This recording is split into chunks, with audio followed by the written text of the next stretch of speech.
I used to believe that love meant waiting. Waiting quietly, waiting patiently, waiting without asking too much. My name is Emma, and I am 29 years old. For a long time, I thought that if I loved someone deeply enough, they would feel it one day. I believed love was not loud. I believed love was enduring. When I met him, I felt something soft and warm inside me. Not the kind of love that explodes, but the kind that grows slowly, like a light that stays on in the dark. He did not say many emotional words, but his smile was gentle. His presence felt calm, and I told myself this is what mature love looks like. At the beginning, he was charming in a quiet way. He did not chase me, but he noticed me. When he looked at me, I felt chosen even without promises. He remembered small details about me, my favorite coffee, the song I played too often, the way I laughed when I was nervous.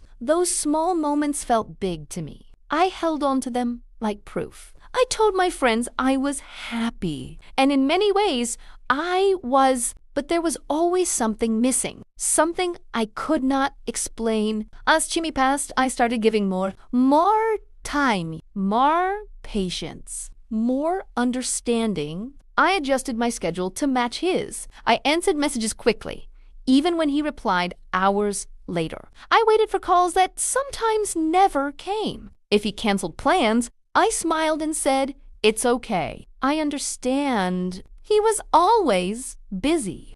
Busy with work. Busy with stress. Busy with life. And I became very good at understanding. I told myself love meant compromise. So I became smaller. I stopped asking questions. I stopped saying when I felt lonely. I learned to be quiet, because quiet felt safer than honest. There were nights when I stared at my phone, hoping it would light up. Sometimes it did, most times it didn't.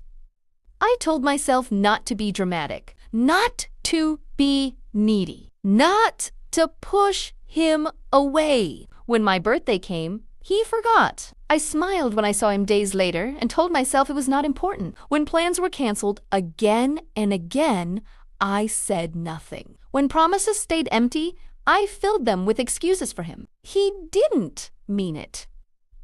He's tired. He still cares. He just shows it differently. But deep inside, another voice was growing louder. It whispered, "What about you, Emma?" Slowly, I started disappearing from my own life. I stopped doing things that made me happy because I was always waiting for a message, waiting for a sign, waiting for proof that I mattered. My mood depended on his attention. If he was warm, I felt alive. If he was distant, I felt empty. I did not recognize myself anymore. I remember one night very clearly. I was standing alone in my bedroom. The lights were off. The room was quiet. I looked at myself in the mirror. My eyes looked tired. Not from work, not from life, from loving someone who could not see me. That was the moment everything became clear. I realized something painful and honest. I felt lonely. Not alone, lonely. And I felt lonely with him. That truth hurt more than any argument ever could. For the first time, I asked myself a question I had avoided for so long. Why am I still here? The answer scared me. I was not staying because I was happy. I was staying because I was hoping he would change, hoping my love would be enough. But love should not feel like begging. Love should not make you feel invisible. Love should not slowly break your sense of worth. I knew something had to change, but the idea of letting go terrified me, because when you give someone your heart, walking away feels like losing a part of yourself. And so I stood there between what I felt and what I feared, knowing that my heart was reaching its limit. I did not know it yet, but the moment I would finally let him go was getting closer, and nothing would ever be the same again. I thought leaving would be loud. I thought there would be a big fight, a final argument, tears, shouting, doors closing. But the truth is, it was quiet. It was not dramatic. It was not angry. I was just tired. Tired of explaining my feelings again and again. Tired of pretending I was okay. Tired of waiting for love like it was a gift I had to earn. One morning, I woke up and felt something strange. Not sadness. Not hopi. Clarity? I looked at my phone and saw the same silence. No message. New plan. No good morning. And for the first time, I did not feel shocked. I felt finished. I didn't call him to talk. I didn't write a long message. I didn't try to make him understand. Because deep inside, I knew something painful. He understood enough. He just didn't choose me. So I chose silence. Not to punish him. Not to manipulate him. But to protect myself. That day, I did something I had been afraid to do for months. I let him go. I didn't block him right away. I didn't post anything online. I simply stopped reaching out. I stopped checking my phone every few minutes. I stopped searching for signs in his silence. At first, it felt like walking outside without a coat in winter. Cold, exposed. My hands felt empty because they were not holding on to him anymore. My mind kept asking, what if he finally changes tomorrow? My heart kept saying, wait just a little longer. But then another voice stronger now said, Emma, you already waited. The first few days were the hardest. At night, my room felt too big. The silence felt heavy. Sometimes I would reach for my phone without thinking. Sometimes I would open out old messages and stare at the screen, like I could find my past self inside them. I cried, but in a different way. Before, I cried because I felt unseen. Now, I cried because I finally saw the truth. And even though it hurt, it was honest pain. It was clean. I started noticing small changes. My breathing felt deeper. My thoughts felt quieter. I wasn't trapped in that daily question anymore. Does he miss me today? Now, my question was different. Do I miss myself? Some nights still felt lonely? Yes, but there was peace inside that loneliness because I wasn't being rejected every day anymore. I was healing. Slowly, I began to return to the parts of me I had left behind. I started taking morning walks again. Just me, my footsteps, the soft sound of the city waking up. I made simple meals instead of eating snacks in sadness. I cleaned my space, like I was making room for a new life. I wrote in a notebook short sentences, simple feelings. Today, I felt calm. Today, I felt proud. Today, I missed him, but I didn't go back. And something surprising happened. I started laughing again, not because everything was perfect, but because I felt light for the first time in a long time. I remembered my dreams. I remembered I used to enjoy learning new things. I used to listen to music and feel it deeply. I used to talk to friends without checking my phone every few minutes. I began to enjoy my own company. And that was new for me,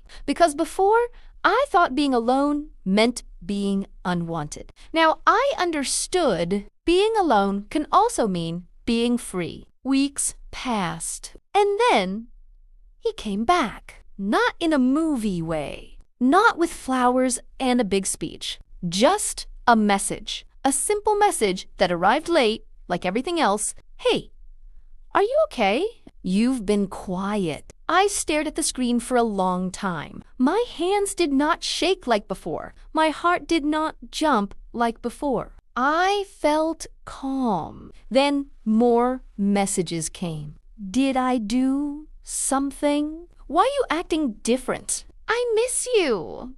I read those words and felt something strange again. Not happiness, a soft sadness. Because I remembered the version of me who would have cried with relief. The version of me who would have said, finally, he loves me. But that version of me was not here anymore. He missed me now because I was no longer available. He noticed my value because my love was no longer free for him to take. And that was the irony that broke my heart and healed it at the same time. He offered love only after losing access. I realized something important. If someone truly wants you, they don't wait until you disappear. They don't love you only when it is convenient. They don't wake up only when you walk away. I didn't reply right away, not to be cold, but because I finally respected my own feelings enough to pause. I asked myself, if I go back, what am I really returning to? The answer was simple. I would return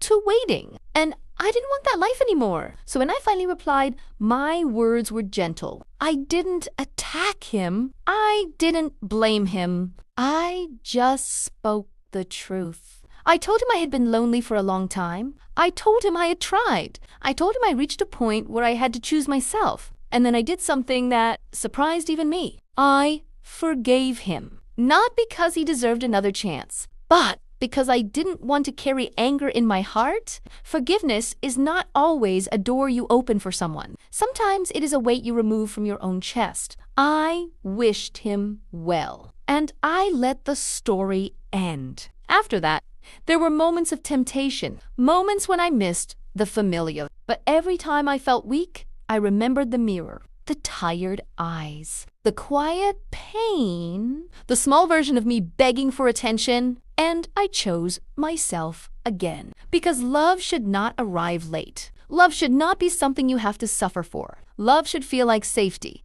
not confusion. One night, months later, I stood in the same room where I once felt broken. The same walls, the same mirror. But this Chimi, my eyes, looked different. Is soft. Is human, but stronger. I realized I didn't lose him. I found me. Letting go was not a failure. It was a return to my dignity, a return to peace, a return to self-worth. And now I believe something new. You don't need to disappear to be loved. The right love sees you before you leave. And sometimes letting go is how you come back to yourself.